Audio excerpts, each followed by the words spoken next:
O hito na, sa mga may emergency light dyan para sa inyo ang bidyong ito kaya naman panoorin hanggang dulo. Sira na raw ito hindi naiilaw tuwing mag-brown out kaya naman titingnan natin.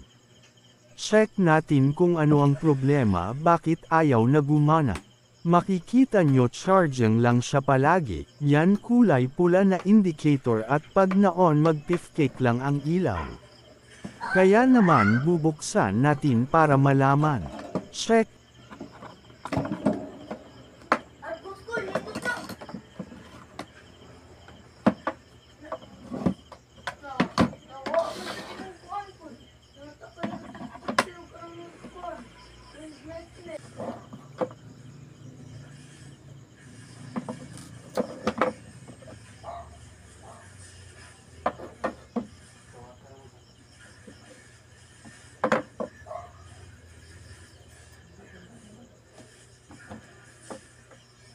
Natin ang baterya baka naman na lowbat lang at check din natin kung okay pa ba ang charger circuit niya.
Tester natin kung okay pa ang battery niya.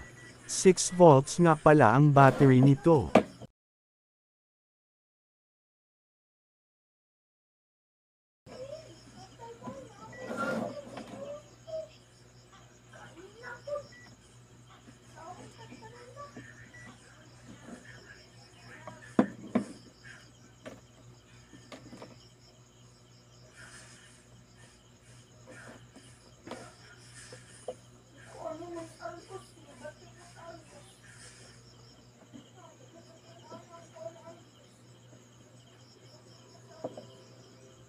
Ayan nakita nyo naman 4.3 volts lang siya na dapat nito ay 6 volts, ibig sabihin lowbat na at weak na rin, kasi nakasaksak naman itong emergency light pero hindi pa rin siya nagkakarga.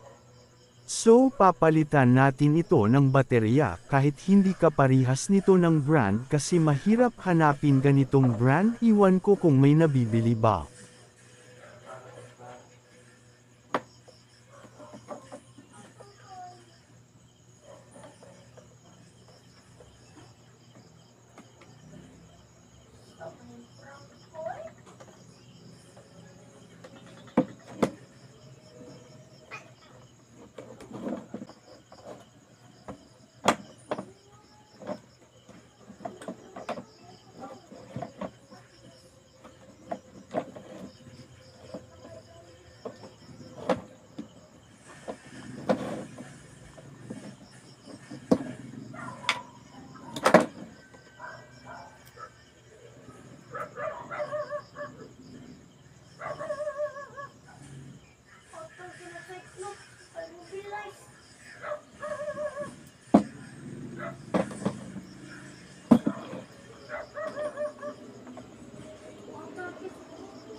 O ayan tinanggal ko na at ganun parent 4.3 volts lang talaga.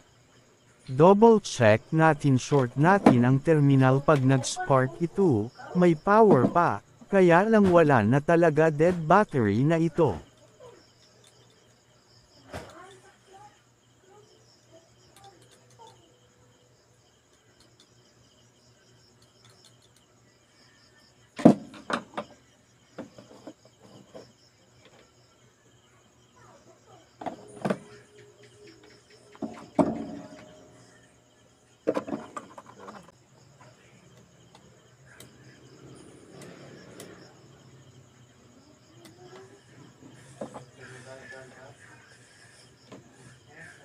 Ngayon check natin kung may output pa ang charger niya.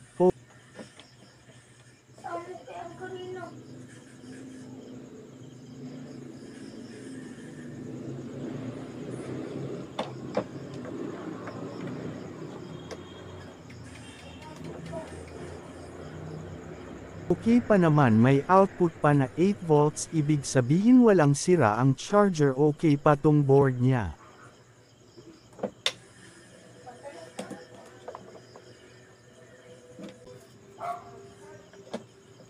Linisin natin, baka naman leakage current lang, tas subukan natin ulit. Ngayon test natin kung may output pa talaga siya at sabay na rin natin check ang ilaw, baka naman busted lang mga LED nito. Ikakabit natin ito sa output ng charger niya.